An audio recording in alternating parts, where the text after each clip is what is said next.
মধ্যরাতে হঠাৎ চোখ খুলে গেলে আল্লাহ তাআলার দুইটি নাম পড়ুন, তারপরে ফলাফল দেখবেন আপনি নিজে অবাক হয়ে যাবেন।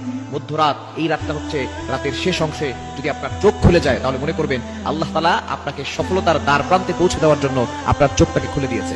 বুখারী শরীফের বর্ণনা, নবীজি সাল্লাল্লাহু আলাইহি ওয়াসাল্লাম জানিয়ে দিয়েছেন, নবীজি সাল্লাল্লাহু আলাইহি ওয়াসাল্লাম বলেন, রাতের শেষ অংশে, মধ্যরাতের পরেই রাতের শেষ অংশে যখন রাত একেবারে গভীর হয়ে যায়, এই সময়টা আল্লাহ তাআলা প্রথম আসমানে চলে আসেন এবং আল্লাহ তাআলা বান্দাদেরকে ডাকতে থাকেন, কার কি লাগবে আমি আল্লাহর কাছে চাও। রাতের শেষ অংশে এই সময়গুলোতে, এই সময় যদি আপনার চোখ খুলে যায়, আপনি এই আমলগুলো করতে দেরি করবেন না, আপনার ওযু করার দরকার নাই, ওই অবস্থায় আপনি আমলটি করবেন। আল্লাহ তাআলা দুইটি নাম পড়বেন 11 বার করে, কয়বার? এবং দুইটি নাম পড়ার আগে আপনি 3 বার দুরূদ শরীফ পড়বেন। দুরুদের ভিতরে সর্বশ্রেষ্ঠ দুরুদ হচ্ছে দুরুদ ইব্রাহিম, এই দুরুদটি বেশি বেশি পড়ার চেষ্টা করবেন, এটা আপনি 3 বার পড়বেন। এরপর আল্লাহ তাআলা দুইটি গুণবাচক নাম পড়বেন, আল ওয়াহ্হাব এটা পড়বেন 11 বার, আর হচ্ছে ইয়া ফাত্তাহু এটা পড়বেন 11 বার। এই দুইটি নাম পড়ে আপনি আল্লাহর কাছে দোয়া করবেন, দেখবেন আল্লাহ তাআলা আপনার সকল চাওয়া পাওয়াগুলো কবুল করবেন, আপনার নেক আশাগুলো আল্লাহ তাআলা কবুল করবেন।